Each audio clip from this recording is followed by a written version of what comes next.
کہ واللہ معطی وانا قاسم، اللہ تعالی عطا فرماتا ہے اور میں تقسیم فرماتا ہوں. یہ حدیث صحیح بخاری میں بھی موجود ہے کتاب العلم چیپٹر کے اندر، صحیح مسلم کے اندر بھی موجود ہے، اور مشکات میں بھی کتاب العلم چیپٹر میں آپ کو تیسرے چوتھے نمبر پہ یہ حدیث مل جائے گی، پہلی جلد کے اندر. لیکن یہ حدیث پوری نہیں کوٹ کرتے. یہ پوری حدیث اس طرح ہے کہ حضرت معاویہ بن ابی سفیان رضی اللہ تعالیٰ عنہ روایت کرتے ہیں کہ رسول اللہ صلی اللہ علیہ وسلم نے ارشاد فرمایا کہ اللہ تعالیٰ جس کے ساتھ بھلائی کا ارادہ فرماتا ہے اسے دین کی فقہ عطا فرما دیتا ہے. فقہ کہتے ہیں ٹرو انڈرسٹینڈنگ کو. یہ فقہ انوی فقہ شابی والی فقہ نہیں ہے. فقہ کہتے ہیں ٹرو انڈرسٹینڈنگ کو. ٹرو انڈرسٹینڈنگ یہ نہیں ہے کہ قرآن کہہ رہا ہے ایاک نعبد و ایاک نستعین اور آپ کہہ رہے ہیں یا علی مدد. یہ ٹرو انڈرسٹینڈنگ نہیں ہے. کتاب و سنت کے مطابق انڈرسٹینڈنگ اختیار کرنا. بخاری اور مسلم کے الفاظ ہیں کہ اللہ تعالیٰ جس کے ساتھ بھلائی کا ارادہ فرماتا ہے اسے دین کی فقہ عطا فرما دیتا ہے، اور عطا فرمانے والا اللہ ہے، میں تو صرف تقسیم کرتا ہوں. کیا مطلب؟ کہ اللہ تبارک و تعالیٰ جس کے ساتھ بھلائی کا ارادہ فرماتا ہے اسے دین کی سمجھ عطا فرما دیتا ہے. یہ تو اللہ عطا فرماتا ہے کسی کو دین سمجھ آ جائے، اور میں دین صرف تقسیم کرتا ہوں. یعنی آن دا بہاف آف آل مائٹی اللہ، مجھے اللہ تعالیٰ نے دنیا میں ٹرو ریپرزینٹیٹو اپنا بنایا ہے. دین اسلام میں سکھاؤں گا، باقی توفیق کے کسی کو بات سمجھ آ جائے یہ اللہ کی طرف سے. اب اندازہ کریں، احمد بریلوی صاحب نے پورا شعر لکھ دیا، رب ہے معطی یہ ہے قاسم، رزق اس کا ہے کھلاتے یہ ہے. اب معطی اور قاسم کا لفظ اسی سے اٹھایا، بخاری اور مسلم سے اٹھایا. لیکن میں اکثر کہتا ہوں آدھا سچ بڑا خطرناک ہوتا ہے. پورا جھوٹ ہو نا تو کوئی نقصان دہ نہیں ہے، آدھا سچ اور آدھا جھوٹ یہ بہت بڑی مصیبت ہے. اب معطی قاسم وہاں سے لفظ اٹھا لیا اور پھر جناب انہوں نے شعر کہہ دیا اور کہا جی دیکھیں جی اللہ تعالیٰ کے محبوب صلی اللہ علیہ وسلم نے خود فرمایا کہ اللہ تعالیٰ دیتا ہے اور میں تقسیم کرتا ہوں. خدا کے لیے عقل سے کام لیں، سنی بڑھو ٹنی نہ بڑھو. خود کتاب کھول کے پڑھو کہ گل کتنے لکھی ہوئی ہے، کنج لکھی ہوئی ہے. بکش مسلمان بنے. یہ الفاظ ہی کچھ اور تھے کہ اللہ تعالیٰ جس کے ساتھ بھلائی کا ارادہ فرماتا ہے اسے دین کی فقہ عطا فرما دیتا ہے، اور عطا تو اللہ فرماتا ہے، میں تو تقسیم کرتا ہوں. بالکل اسی لیے بخاری اور مسلم کی کتنی حدیثیں ہیں. صحابہ اکرام علیہم رضوان سے جب آپ صلی اللہ علیہ وسلم سوال کرتے تھے تو وہ اکثر سوالات کے جوابات میں کیا کہتے تھے؟ واللہ ورسولہ اعلم، اللہ اور اس کا رسول بہتر جانتے ہیں. ظاہر ہے اللہ اور اس کا رسول ہی بہتر جانتے ہیں، انہوں نے دین سکھانا ہے.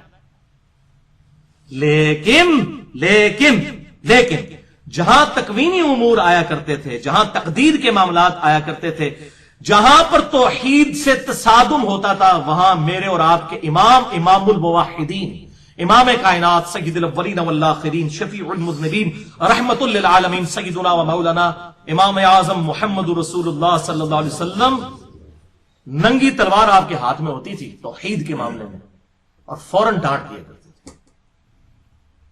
جس کی مثال مسند امام احمد میں صحیح سند کے ساتھ یہ حدیث ہے.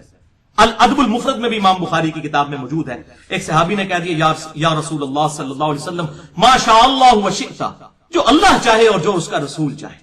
آپ غصے میں آپ نے فرمایا اجعلتنی للہ ندا، کیا تو نے مجھے اللہ کے مقابلے پر کھڑا کر دیا؟ قل بل ما شاء اللہ وحدہ، بلکہ کہہ کہ اکیلا جو اللہ چاہے. اس نے نہیں آگے سے کہا یا رسول اللہ میں آپ کو اللہ کے اذن سے ہی مان رہا ہوں، اللہ کی اطاعت سے ہی مان رہا ہوں، اور غیر مستقل بذات یہ جو ٹرمز ڈیوائز کی ہوئی ہیں ان صوفیوں نے، ان صحابہ کے دماغ میں تو اس قسم کا نعوذ باللہ من ذالک کوئی فطور نہیں تھا. آپ فرمایا قل بل ما شاء اللہ وحدہ، جو اکیلا اللہ چاہے. یہاں پر آپ نے وہاں ہے واللہ ورسولہ عالم، لیکن یہاں پہ کہہ دیا جو اکیلا اللہ چاہے. تکوینی امور تقدیر کے، اور آپ دیکھ لیں ہماری بسوں کے اوپر لکھا ہوتا ہے اللہ نبی وارث. اندازہ کریں.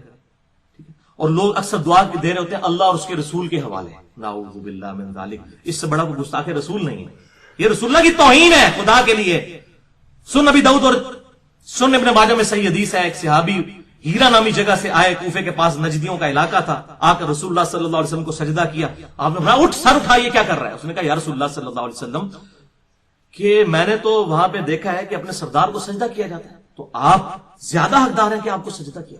یہ صحابی نے اجتہاد کیا تھا. یہ اجتہاد ہوتا ہے نا، قیاس کرنا اس بات پر. قیاس اور اجتہاد اسی وقت مانا جائے گا جب کتاب و سنت اور اجماع کے خلاف نہ ہو، ورنہ اٹھا کے پرے پھینکا جائے گا. اللہ کے محبوب صلی اللہ علیہ وسلم نے صحابی کا بھی اجتہاد نہیں مانا اس معاملے میں. آپ نے فرمایا بتاؤ جب میں فوت ہو جاؤں گا اور تم میری قبر کے پاس سے گزرو گے کیا میری قبر پہ بھی سجدہ کرو گے؟ انہوں نے کہا یا رسول اللہ معاذ اللہ، یعنی اتنا ان کو بھی پتا تھا جو آج کے مسلمانوں کو نہیں پتا، ان کو بھی پتا تھا قبر پہ سجدہ نہیں. تو آپ نے فرمایا مجھے سجدہ کیوں کرتے ہو؟ اگر میں سجدہ جائز سمجھتا تو بیویوں کو کہتا کہ وہ اپنے خامدوں کو سجدہ کریں اس حق کے سبب جو اللہ تعالیٰ نے ان کو دیا ہے. یہ حدیث آخری حصہ بس مشہور ہے، اور یہ جناب خاوند راگ لاپتے رہتے ہیں، بیویاں پھر بھی گل کو نہیں مان رہی. اور میں نے اپنی بیوی سے ایک دفعہ بات کی، اس نے کہا جی الفاظ پہ غور کریں نا، اس میں ہے کہ اگر جائز سمجھتا تو جائز تو نہیں سمجھا. میں اچھا میں فارغ ہو گیا. تو بھائی میرے یہ ترغیب دلانے کے لیے، جیسے بخاری اور مسلم کی حدیث ہے اگر مجھے امت کا خیال نہ ہوتا تو میں مسواک کا حکم دے دیتا. اس کا یہ رزلٹ نہیں نکالا جائے گا کہ مسواک ضروری نہیں ہے، اس کا مطلب مسواک کی جائے. اسی طریقے سے وہاں پہ بھی خاوند کا جو اللہ نے مرتبہ رکھا ہے وہ قائم ہے اپنی جگہ، یہ بات یاد رکھیں. تو یہ اس طریقے سے نہیں ہے. اچھا اسی طریقے سے اس سے بھی خطرناک چیز میں آپ کو حیران کن بات بتاؤں، میں کانپ اٹھا جب میں نے یہ حدیث پڑھی. صحیح مسلم میں، مجھے نمبر بھی یاد ہے، 2010 نمبر حدیث ہے، کتاب الجمعہ چیپٹر کے اندر. ایک صحابی حضور کے سامنے تقریر کر رہے ہیں صلی اللہ علیہ وآلہ وسلم، اور وہ تقریر کے دوران کہتے ہیں من یطع اللہ ورسولہ فقد فاز فوزا عظیما، جو کوئی اللہ اور اس کے رسول کی اطاعت کرے وہ کامیاب ہوا اور بہت بڑے مرتبے پر فائز ہوا. اور ساتھ ہی اس نے کہا وَمَن يَعْصِهِمَا، اور جس نے ان دونوں کی نافرمانی کی فقد غوا، تو وہ تو گمراہ ہو گیا. آپ صلی اللہ علیہ وسلم کو غصہ آ گیا. آپ صلی اللہ علیہ وسلم نے فرمایا بئس الخطیب انت، کتنا برا خطیب ہے تو نے یہ کیوں کہا وَمَن يَعْصِهِمَا؟ تجھے کہنا چاہیے تھا وَمَن يَعْصِ اللَّهَ وَرَسُولَهُ، جس نے اللہ اور اس کے رسول کی نافرمانی کی. تو نے یہ کیوں کہا کہ جس نے ان دونوں کی نافرمانی کی؟ واللہ گرامر کی روح سے اس بندے نے کوئی غلط بات نہیں کی تھی، آؤٹ آف کنٹیکسٹ نہیں تھی. میں آپ کو ترجمہ کر کے بتاتا ہوں. جو کوئی اللہ اور اس کے رسول کی اطاعت کرے وہ کامیاب ہو گیا، اور جو ان دونوں کی نافرمانی کرے وہ گمراہ ہو گیا. اس جملے میں کون سا شرک ہے بتائیں مجھے، لٹریچر کے پوائنٹ آف ویو سے، آؤٹ آف کنٹیکسٹ بھی نہیں ہے. لیکن میرے امام الموحدین صلی اللہ علیہ وسلم کس درجے میں توحید کے معاملے میں سینسٹیو تھے، حساس تھے. بئس الخطیب انت، کتنا برا خطیب ہے تو. قل من یعص اللہ ورسولہ فقد ضل ضلالا بعیدا، یا فقد غوا، جو اللہ اور اس کے رسول کی نافرمانی کرے. اب ان کا لادا کرو، یہ نہ کوئی ان دونوں. انہوں نے نہیں آگے کہا یا رسول اللہ صلی اللہ علیہ وسلم میں بلکہ ان سے تو آپ گمان بھی نہیں کر سکتے، وہ خدا کا نظریہ رکھتے ہوں گے نبی صلی اللہ علیہ وسلم کے لیے. اب یہ حدیثیں مسلم شریف میں موجود ہیں لیکن ٹنیوں کو نہیں پتا، کیونکہ سنی بنیں گے، بکش سنی بنیں گے تو پتا چلے گا. اچھا اس کا ایک طریق ابو داؤد میں ہے، اس میں آگے الفاظ ہیں قم اذهب، اٹھ اور سے دفع ہو جائے، اپنی شکل مجھ سے دور کر دے. یہ آپ حالانکہ وَإِنَّكَ لَعَلَىٰ خُلُقٍ عَظِيمٍ، آپ اخلاق کے بڑے بلند درجے کے اوپر فائز تھے، لیکن یہاں آپ کو برداشت نہیں ہوا. آپ نے اس کو وہاں سے کہا اس ٹائم پہ اپنی بوتھی تو میرے تو دور کر دے. یہ تو گل کیوں کی تھی؟ اپنی شکل یہاں سے لے کے غائب ہو جائے. تو یہ یہاں پر جناب شعر کہہ رہے ہوتے ہیں خدا کا پکڑا چھڑائے محمد، محمد کا پکڑا چھڑا کوئی نہیں سکتا، نعوذ باللہ. اور پھر حدیث شفاعت کے ساتھ اسے ریلیٹ کریں، خدا کے لیے شفاعت دھونس کے ساتھ نہیں ہے بلکہ اللہ کے اذن کے ساتھ ہے. اور رسول اللہ صلی اللہ علیہ وسلم یہ بات سنیں تو یقین کریں کہ ان کو اپنی مجلس سے نکال کے باہر پھینک دیں جو لوگ اس قسم سے خدا اور اس کے رسول کا مقابلہ کرنا چاہتے ہیں. اللہ اور اس کے رسول ایک آرگینک ہول ہے، ان کی دعوت ایک ہے، ان کو ایک دوسرے کے مقابلے پر تو نہ کھڑا کریں. اللہ کے محبوب صلی اللہ علیہ وسلم اسی کی شفاعت کریں گے جس کے بارے میں اللہ تعالیٰ اذن دے گا، دھونس کے ساتھ تو نہیں کریں گے نعوذ باللہ. حدیث شفاعت میں میرا پورا لیکچر ہے، مسئلہ نمبر 88B، 2 گھنٹے کا، جسے شوق ہو تو وہ دیکھ سکتا ہے.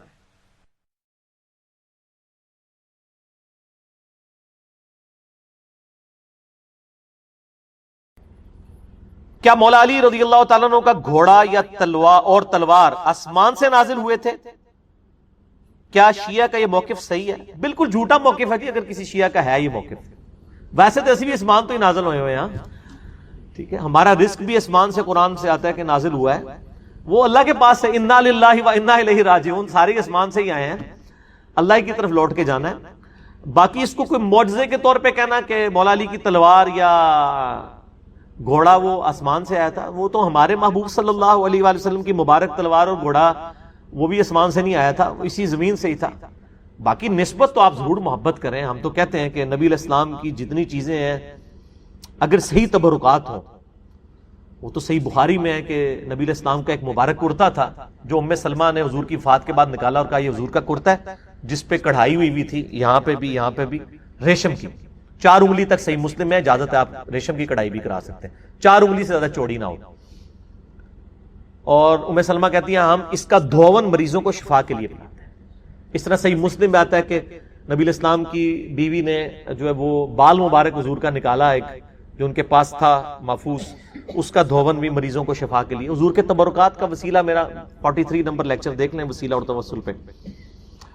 حضور کی نسبت کی جو چیزیں وہ تو ہم الحمدللہ مانتے ہیں, اس میں تو کوئی شک نہیں ہے. آپ صلی اللہ علیہ وسلم کی مبارک تلوار بھی تھی.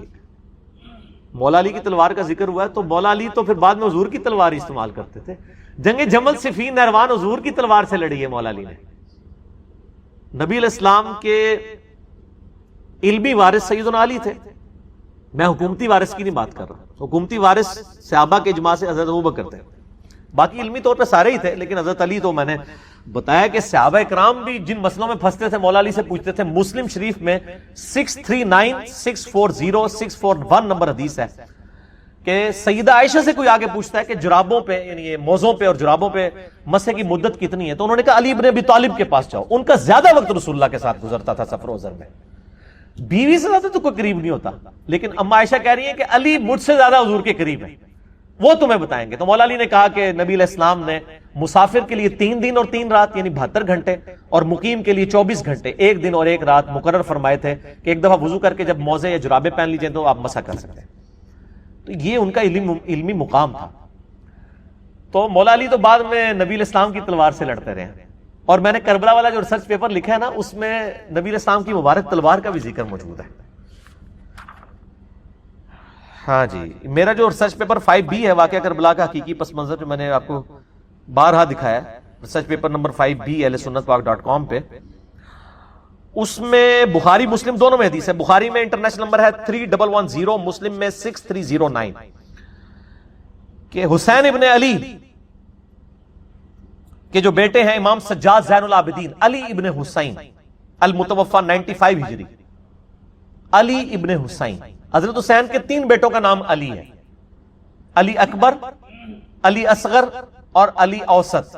یہ ہم کہتے ہیں درمیان والا علی, بڑے والا علی, چھوٹے والا.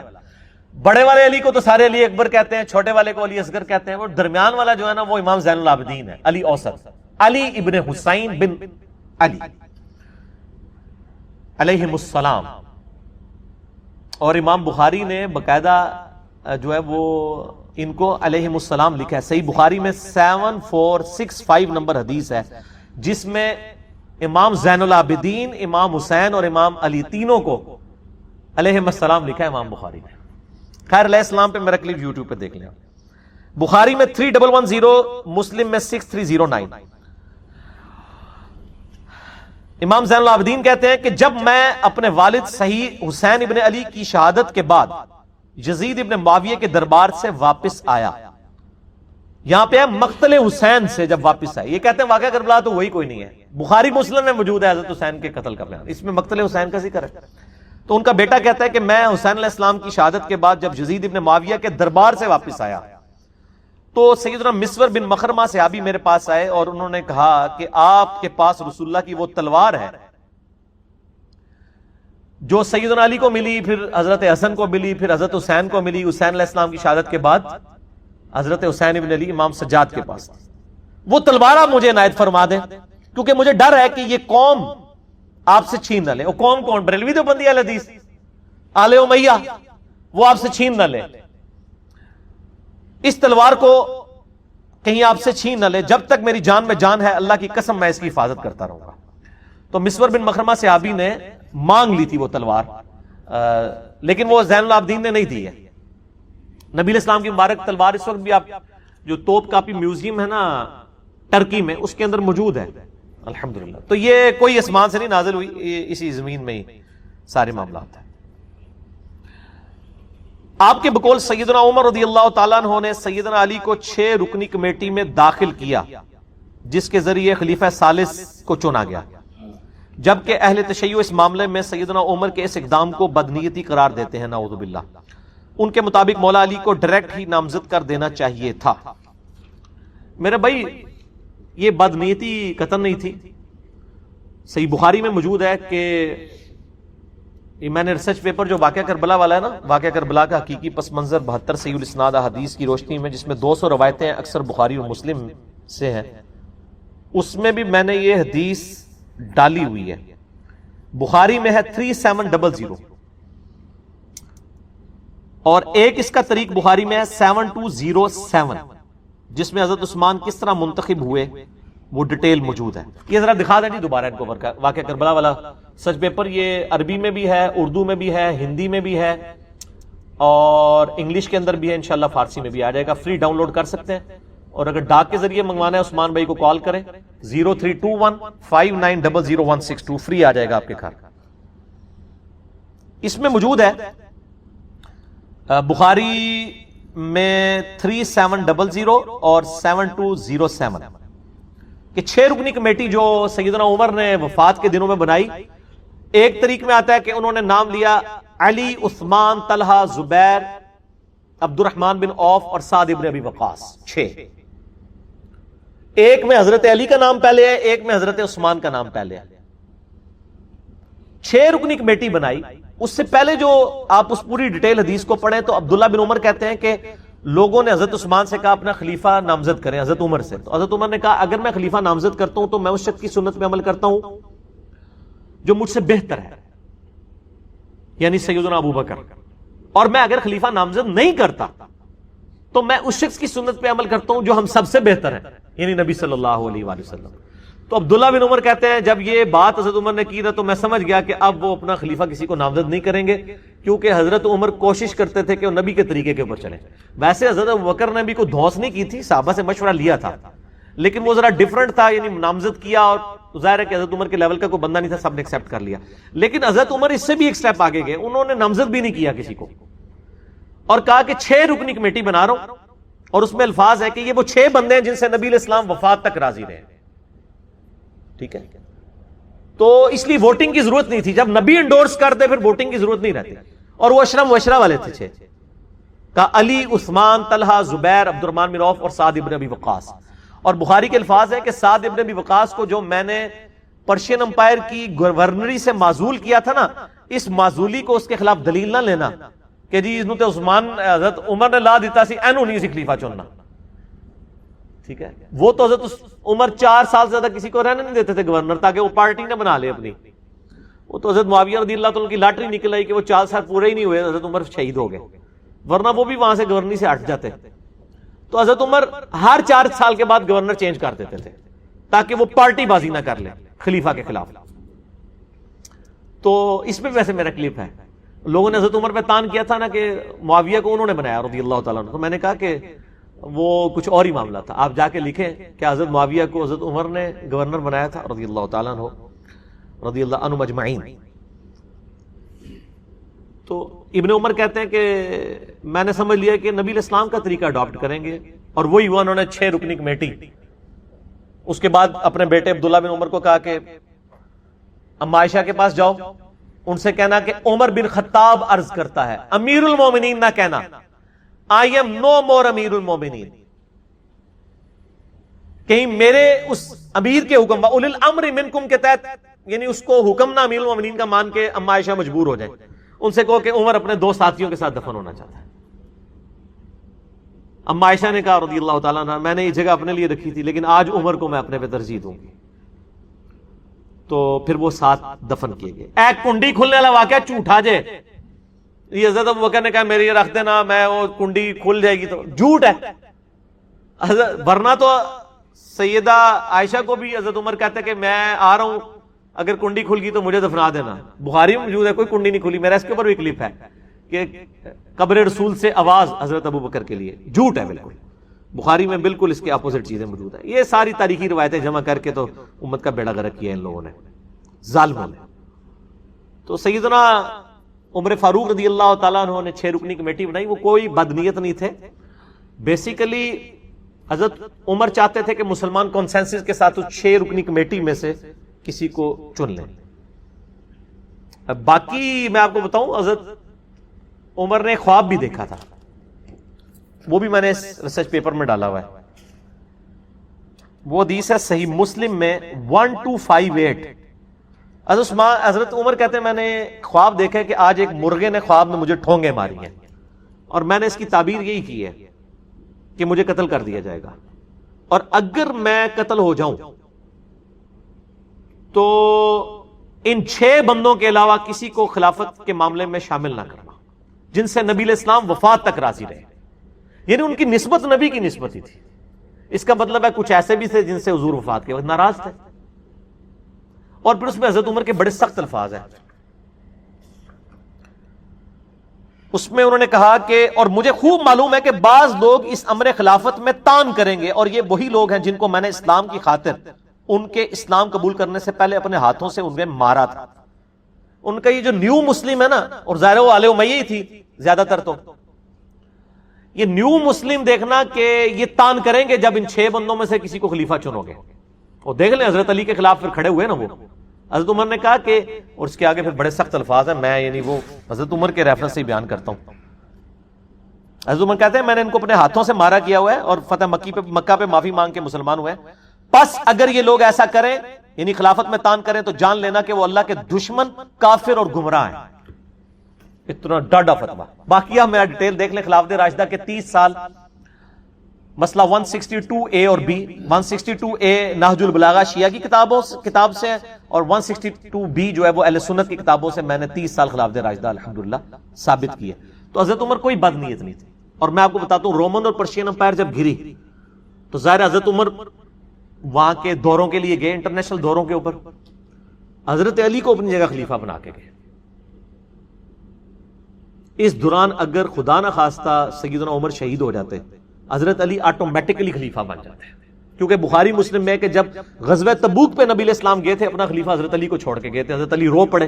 یہ پہلا اور آخری موقع تھا کہ حضرت علی کسی جنگ میں ساتھ چھوڑتے نہیں تھے حضور کا. یہاں پہ حضور صلی اللہ علیہ وسلم نے پھر ان کی دلجوئی کی. فرمایا علی تو اس سے راضی نہیں ہے کہ تیرے میرے ساتھ وہی نسبت ہے جو ہارون کی موسیٰ کے ساتھ، مگر میرے بعد کوئی نبی نہیں.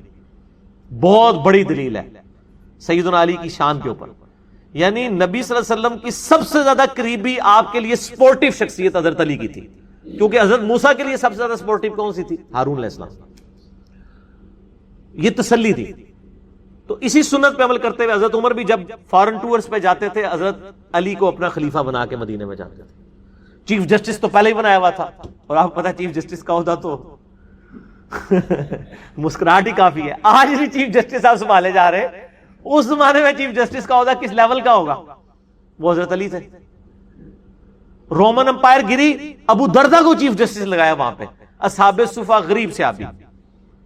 پرشین امپائر گری، عبداللہ ابن مسعود غریب صحابی، اس کو چیف جسٹس لگایا. سب سے بڑی پوسٹ چیف جسٹس کی ہوتی تھی خلفائے راشدین کے زمانے میں، اور وہ سارے وہ اصحاب تھے جو تقوی، پرہیزگاری اور علم میں ٹاپ آف لسٹ ہوتے تھے. ابو دردہ غریب آدمی، اصحاب صفا. ابن مسعود غریب آدمی، اصحاب صفا. اور حضرت علی تو ویسے ہی درویش آدمی. ٹھیک ہے. تو یہ 3 چیف جسٹس تھے حضرت عمر کے زمانے میں. سیدنا علی مدینے میں، حجاز میں، رومن امپائر کے اوپر ابو دردہ، پرشین امپائر کے اوپر سیدنا ابن مسعود رضی اللہ عنہم اجمعین وعلیہم السلام اجمعین. اللہ تعالیٰ قیامت الدین ہمیں ان کا ساتھ نصیب فرمائے، آمین. تو حضرت عمر کوئی بد نیت نہیں تھے، ورنہ یہ کام نہ کرتے. حضرت عمر کے اس عمل کو بدنیتی نہ سمجھے، بلکہ ان کی احتیاط اور نبی علیہ السلام کے ساتھ عقیدت تھی. اور یہ بھی میں آپ کو بتاؤں تاریخی روایتوں میں آتا ہے کہ حضرت عمر کی خواہش تھی کہ حضرت علی کو بنا دیں. میں نے خود وہ روایتیں پڑھی ہیں کہ حضرت عمر کہتے تھے میرا دل کرتا ہے میں اس گنجے کو نا اپنے بعد خلیفہ بنا دوں، یہ تم لوگوں کو بالکل سیدھا کر کے چلائے گا. حضرت علی اور حضرت عمر گنجے ہو چکے تھے، خود پہن کے نا بال جھاڑ چکے تھے. تو حضرت عمر کو بھی پتا. اور یہ یعنی مسلمانوں کے اوپر جب غیر مسلم بھی تاریخ لکھتے ہیں نا مسلمانوں کی، وہ کہتے ہیں کہ حضرت عمر کے بعد اگر حضرت علی کو خلیفہ چن لیا جاتا تو اسلام کو ایک عمر اور مل جاتا. بہرحال ایک معاملہ الگ ہے. ہم تو چاروں کو خلفائے راشدین مانتے ہیں، حسن ابن علی کو 5ویں خلیفہ راشد مانتے ہیں الحمدللہ. ٹھیک ہو گیا جی. تو ہم نہ رافضی ہیں نہ ہم ناسبی ہیں، بلکہ نہ میں وابی نہ میں بابی، میں ہوں مسلم علمی کتابی. یہ اگلا سوال ہے، اس کے بعد انشاءاللہ سموسوں کا وقفہ کرتے ہیں۔ صحیح بخاری میں حدیث ہے 7465، اس کی آپ شرح کیا کریں گے؟ ناسبی حضرات اسے بہت اچھالتے ہیں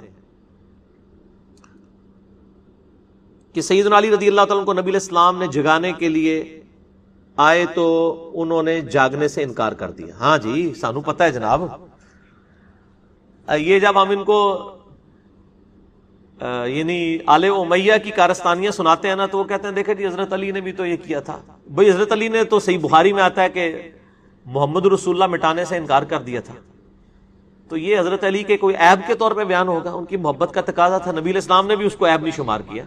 ٹھیک ہوگا جی، وہ تو انہوں نے اپنی محبت کا اظہار کیا کہ مٹانے سے انکار کر دیا، محمد رسول اللہ کی بجائے محمد ابن عبداللہ لکھوانا چاہتا تھا، سہیل ابن عمرو، صلح حدیبیہ کے موقع میں بخاری میں آتا ہے۔ اب یہ جو ناسبی اچھالتے ہیں نا صحیح بخاری کی حدیث 7465، اس میں یہ تھا، اس کے اوپر ذرا باب تو دیکھ لیں امام بخاری نے کیا باب باندھا ہے۔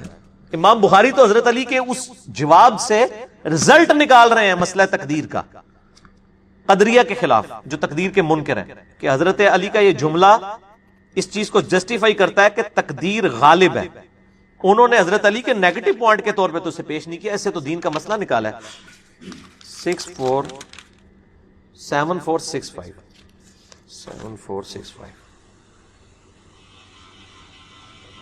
ہاں جی، فی المشیہ والارادہ، یعنی یہ چیپٹر ہے مشیت اور ارادے کے بارے میں۔ ایک انسان کا ارادہ ہوتا ہے، ایک اللہ کی مشیت ہوتی ہے۔ ہم کہتے ہیں نا کہ دونوں چیزیں جب جمع ہو نا پھر ہی کوئی کام ہو سکتا ہے، کہ آپ بھی نیت کریں پھر اللہ تعالیٰ کی تقدیر بھی غالب ہو۔ اس باب کے تحت لے کے ہیں کہ 7465، اور دیکھیں حضرت علی خود اس حدیث کو روایت کر رہے ہیں، اور اس حدیث میں امام بخاری نے حسین ابن علی اور علی ابن حسین یعنی امام زین العابدین کے نام کے ساتھ علیہ السلام بھی لکھا ہے۔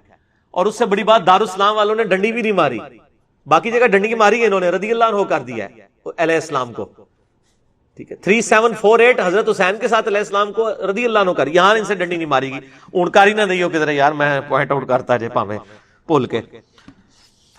اور داؤد راز والے PDF میں بھی یہاں علیہ السلام لکھا ہوا۔ حضرت علی خود روایت کر رہے ہیں کہ ایک دن نبی علیہ السلام میرے اور فاطمہ کے پاس آئے، تہجد کا وقت تھا، اور ندا دی کہ تم لوگ اٹھ کے نفلی نماز کیوں نہیں پڑھتے؟ بھئی نفلی نماز پڑھنے کے اوپر کسی کے اوپر کوئی قدغن لگائی جا سکتی ہے؟ اللہ کے نبی بھی شریعت ساز تو نہیں ہے نا، ٹھیک ہے نا؟ جیسا کہ بخاری میں آتا ہے ایک عورت تھی، وہ اس کا خاوند آزاد ہو گیا اور وہ ابھی تک غلام تھی۔ اب جب عورت آزاد ہو گئی اور خاوند غلام تھا، صحیح بخاری میں آتا ہے، اس کا رول یہ ہے کہ اگر خاوند جب تک آزاد نہ ہونا تو عورت کی مرضی ہے کہ وہ نکاح تنسیخ کروا سکتی ہے۔ ٹھیک ہو گیا؟ اب کیا ہوا، وہ خاوند سے اس نے کہا میں نے تو لادگی لینی ہے۔ وہ خاوند پورا دن روتا رہتا تھا، داڑھی آنسوؤں سے تار ہو جاتی تھی، بخاری کے الفاظ ہیں۔ انہوں نے اس خاوند نے آ کے نبی علیہ السلام کو شکایت کی، آپ نے اس عورت کو بلا کے کہا کہ اپنے خاوند کے ساتھ رہ، کہ یا رسول اللہ میں آزاد ہوں، یہ غلام ہے، میں نہیں اس کے ساتھ رہنا چاہتی۔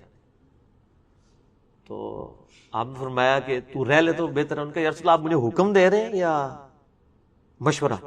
کہا نہیں میں مشورہ ہی دے رہا ہوں، حکم تو میں نہیں دے سکتا، اللہ کی شریعت تو نہیں بدل سکتے نا۔ تو ان کا میں نہیں مانتی۔ آج یہ باتیں کرے تو کہتے ہیں گستاخ ہو گیا، کسی نے گستاخ نہیں کہا۔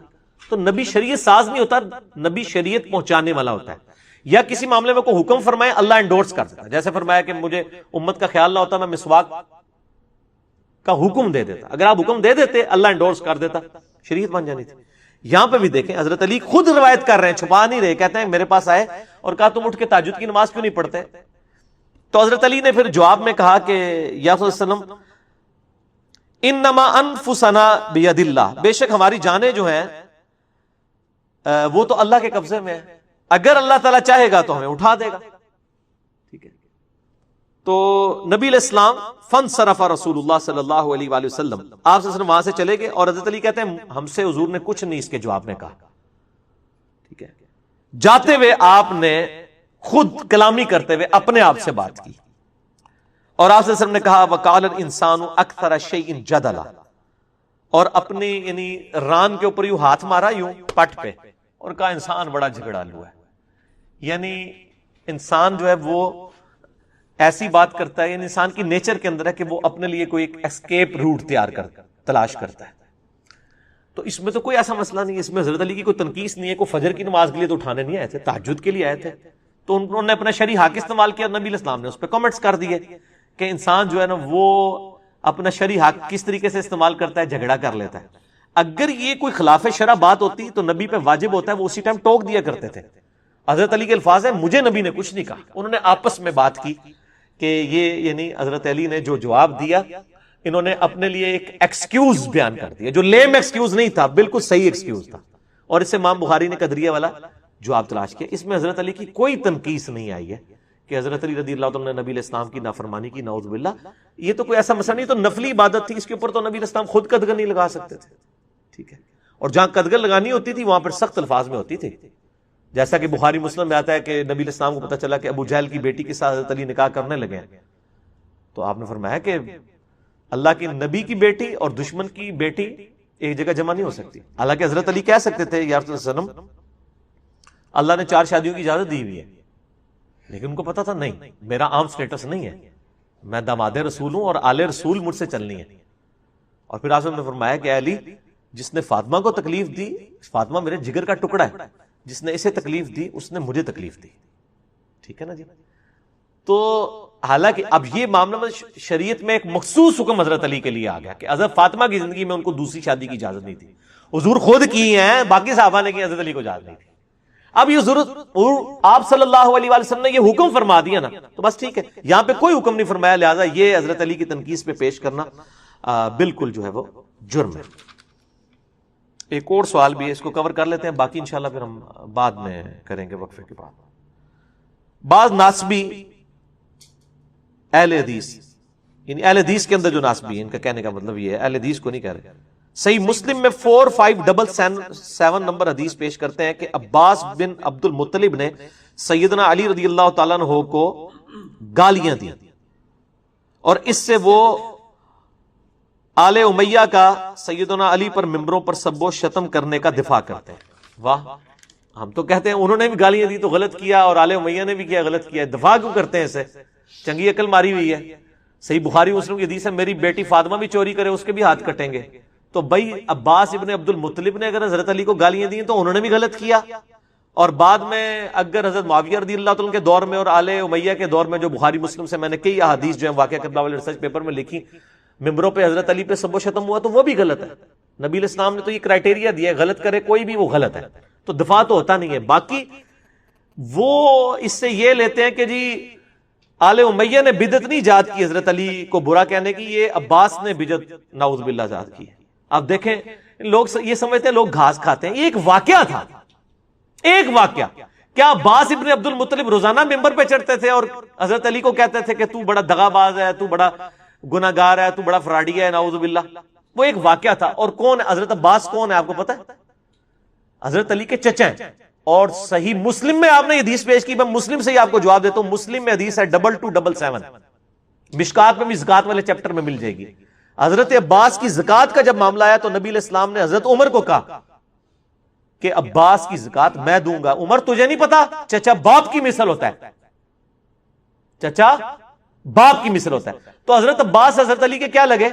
باپ.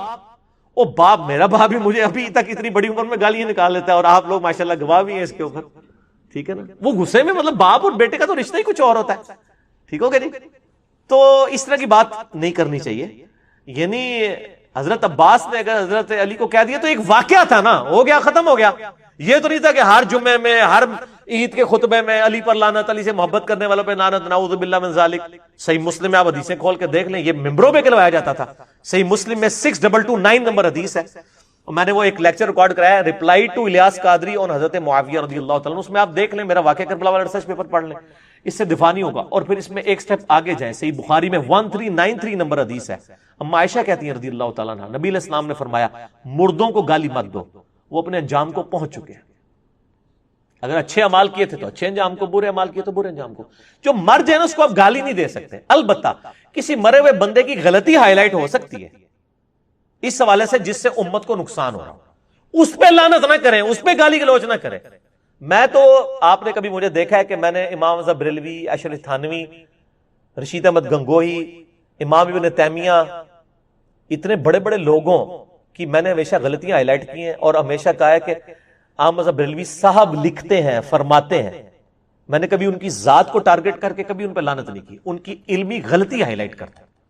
وہ تو قرآن میں حضرت یوسف علیہ السلام کے بھائیوں کی بھی غلطی ہائی لائٹ ہوئی ہے، سب سے بڑھ کے حضرت آدم کی ہوئی ہے، اور قرآن میں سورۃ الاعراف میں ہے کہ اے اولاد آدم، ہم حضرت آدم کی غلطی تمہیں اس لیے بیان کر رہے ہیں تاکہ تمہارے ماں باپ کو جس طرح ورگلایا تھا شیطان نے، تمہیں نہ ورگلا دے. تو اس طریقے سے اسلامی نظام حکومت میں خلافت کے قیام کے دوران ٹوٹی کمند کہاں سے خلافت راشدہ ختم ہوئی، کس طرح ملوکیت میں بدلی، یہ ٹاپک مولانا مودودی نے بھی خلافت و ملوکیت میں لکھا. یہی ریسرچ پیپر میں ہم نے 200 حدیث بخاری مسلم سے اکثر حدیث ہیں اس سے جسٹیفائی کیا.